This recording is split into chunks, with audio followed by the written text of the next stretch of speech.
Nessa parte do episódio a gente fala sobre carreira. E eu fiquei curioso. Você falou que você fez um MBA quando você estava decidindo a criação do seu novo negócio. Como é que o MBA se encaixa nessa narrativa inteira? Bom, quando eu estava de analista para associate, né, no mercado financeiro, eu sempre tive a vontade de fazer um MBA fora, de aprender, de continuar me qualificando, né? Mas o custo de oportunidade era altíssimo, né? Primeiro, ainda não tinha acumulado um recurso importante, ganhava bem e teria que parar por 2 anos para fazer um full-time MBA. Então você tinha uma decisão importante. Tinha uma decisão. Parar de ganhar dinheiro. Num mercado bombando, que não é sempre que está assim. E em vez de ganhar, você gastava uma bica. Exatamente. Aí você achou que essa conta não fazia sentido. Essa conta não estava fechando e decidi não fazer. Mas sempre fiquei com isso na cabeça, queria ter feito.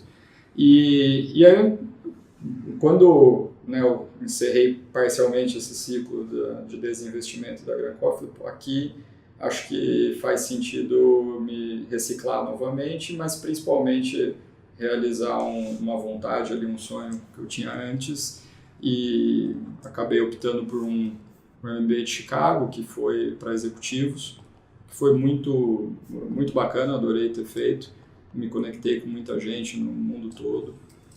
Mas eu não acho que... Foi muito, muito interessante. Eu não acho que todo mundo entende a diferença do MBA, que é o que a gente fala normalmente, e de um Executive MBA, que é o que você fez. Explica pra gente a diferença. O conteúdo do full-time do Executive, ele é o mesmo, a grade.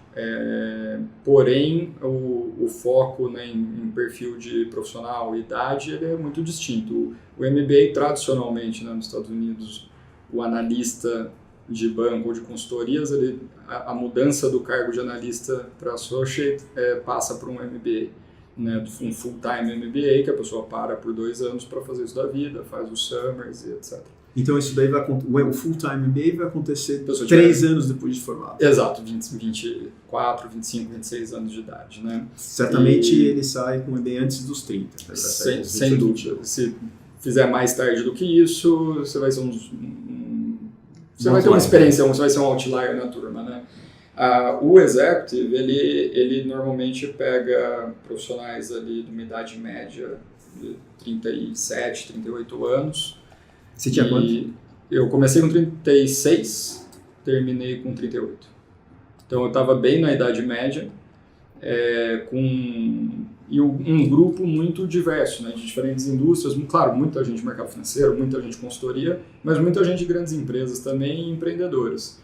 E aí a escolha, no caso, né, por Chicago foram 2. Né? Uma, logisticamente, era uma que dava para ficar indo e voltando a cada 5 semanas. Durante 2 anos eu passava uma semana ou em Chicago ou no campus de Londres, que era o campus principal. Então, calendário funcionava para quem não mora fora. Uhum. E eu precisava continuar trabalhando, então isso encaixou muito bem. A segunda, do ponto de vista familiar, obviamente, né? Minha esposa, filhos, que foram incríveis nessa época, mas a cada 5 semanas eu tinha que passar uma semana fora de casa para estudar, e foi incrível porque você consegue conectar com pessoas do mundo todo, de diferentes indústrias, e hoje mantenho um contato super próximo com muita gente. Quem é a grande conexão, o seu grande amigo ou amiga do MBA? Eu participei de aqueles trabalhos no final do programa que ou você faz um trabalho teórico ou ajuda a criar uma empresa, né? Eu participei da criação de uma empresa com mais alguns colegas e fiz grandes amigos que criaram esse negócio junto, e uma das pessoas, inclusive, capitaneou e foi tocar isso da vida, largou o mercado financeiro e foi tocar essa empresa. Então, foi super bacana. O Paul, a Anne, que cuidam desse negócio, foi super legal. Caramba, então você criou uma empresa no MBA? Criamos uma empresa no MBA. Foi divertido. Eu imagino. Foi super divertido. Tá lá, tá funcionando. Assim. Que bom. E você tinha um perfil já empreendedor, você trabalhou com o seu pai, você trabalhou no mercado financeiro. Eu imagino que tem muita gente que tem um negócio familiar e está pensando o que fazer da vida. Será que vale a pena ele investir no negócio da família, investe, vai trabalhar, se prepara, estuda, mas no negócio ou não? Sai, vai trabalhar no mercado financeiro, vai trabalhar em outro lugar. Quanto que sair da vida da sua empresa e ir para o mercado financeiro foi importante para você e quanto disso você recomenda para os outros que estão nessa situação? Segurado, para mim foi essencial, acho que tanto porque a empresa estava num estágio que não teria nem sentido eu começar a carreira lá, ou acredito que não, pelo menos pela minha pretensão, né, de carreira e de vida, mas eu comentei que o mercado financeiro ele me deu uma visão de setores, de conhecer um pouco de cada coisa, conhecer um pouco de cada indústria, né? Eu acho que não deve ter setor que a gente não tenha visto, né, até juntos lá, né? A gente olhou todos os setores possíveis, né? Participou de transação em inúmeros segmentos. E isso dá uma visão de negócios, de mundo, de o que deu certo, né? Eu acho mais o que deu certo, menos talvez o que deu errado. Em alguns casos você pode encontrar coisas que deram errado, mas normalmente você vê o que deu certo, que já ajuda bastante.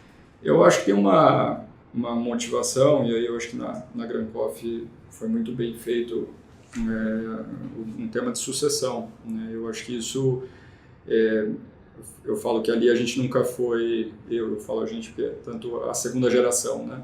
A gente nunca foi nem funcionário e nem dono direto, né? A gente foi construindo uma sociedade em família.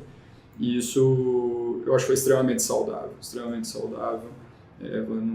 Eu acho que faz parte do processo. Eu acho que essa tomada de decisão, sem dúvida aí, conhecer o mercado, aprender, tem muito valor depois para a trajetória da empresa.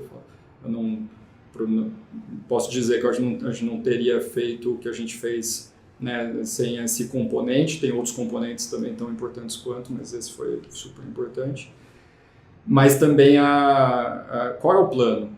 Eu acho que embarcar sem saber qual é o plano, seja do negócio, seja familiar, eu vejo como um erro, né? Aquela incerteza de depois de 10 anos, e aí o que acontece com a empresa, o que acontece com sucessão, quem que é quem dentro da empresa. Então eu acho que a gente teve uma felicidade, mérito, né, dos meus pais, principalmente do Paulo, meu pai, que foi muito habilidoso em construir isso, né, de construir a sucessão de uma forma suave, de uma forma justa, e isso criou um ambiente propício para dar certo. Eu vejo, então, como dica, talvez, para os futuros filhos, né, ou netos, pensar bem aonde está entrando, não precisa ter tudo definido, claro, ninguém tem, mas precisa ter uma clareza de qual é o plano familiar. Eu acho isso super importante. Eu vou ter que trazer o Paulo aqui. Traga.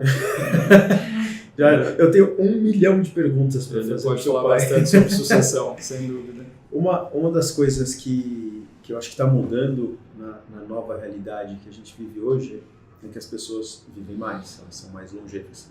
E quando você vai viver mais, para você viver mais com qualidade de vida, você tem que viver mais trabalhando. Então eu tenho encontrado cada vez mais nos meus clientes, nas empresas, aquele fundador que ele tem mais idade e ele não tem a menor perspectiva de se aposentar. Perfeito. E o filho dele está chegando. O maior exemplo é a Rainha da Inglaterra, né? Mas deixa a Rainha da Inglaterra de lado, né? Então eu falei outro dia com um menino que eu gosto muito e ele, não, eu quero trabalhar no negócio do meu pai. Aí eu falei, meu querido, então você vai ter que aprender a complementar o teu pai. Porque você não vai substituir seu pai. Eu conheço teu pai, eu não vejo ele largando o negócio, vai lá filho, toca. Ele gosta do negócio dele, ele gosta do que ele faz. Então eu imagino que esse conflito geracional é muito difícil de gerenciar. E pelo que você está falando, isso foi mais mérito do seu pai do que de você. Sem dúvida, eu acho que a gente tem talvez uma sorte que as qualificações principais eram extremamente complementares, né? O Gustavo, meu irmão, sempre foi muito comercial, marketing. O meu pai, engenheiro, sempre foi muito operação, né, execução. E eu sempre fui mais financeiro, né, estratégia financeira, então, e projetos, uma chance. Então, foi muito complementar as qualidades, as qualificações de cada um, e isso talvez tenha tornado mais fácil, porque você não tem conflito, né? E um colabora com o outro. Entendi. Mas eu acho que é muito de criação também. Eu acho que não vou chamar de criação, mas de valores, enxergar todo mundo olhando para o mesmo lado, tá sempre unido, tentando construir coisas juntos. Então, no nosso caso, felizmente, foi muito suave, e foi suave, acho, mérito, né, do Paulo e da Cristina, que construíram isso dessa forma, seja dentro de casa, seja na empresa. Tá definido. Queremos o Paulo aqui. Claro. Talvez você está interessado numa carreira em Investment Banking. A dica que eu dou é: faça o Investment Banking Bootcamp. Esse é o único programa do mercado que simula o dia a dia de um analista de Investment Banking. Depois de um treinamento imersivo de mais 100 horas de treinamento, a gente faz uma experiência. São 5 semanas aqui em São Paulo, na Bankers Academy, vivendo o que o analista de Investment Banking faz. Num ambiente seguro. Aqui, você pode fazer bobagem. Lá na Faria Lima, não.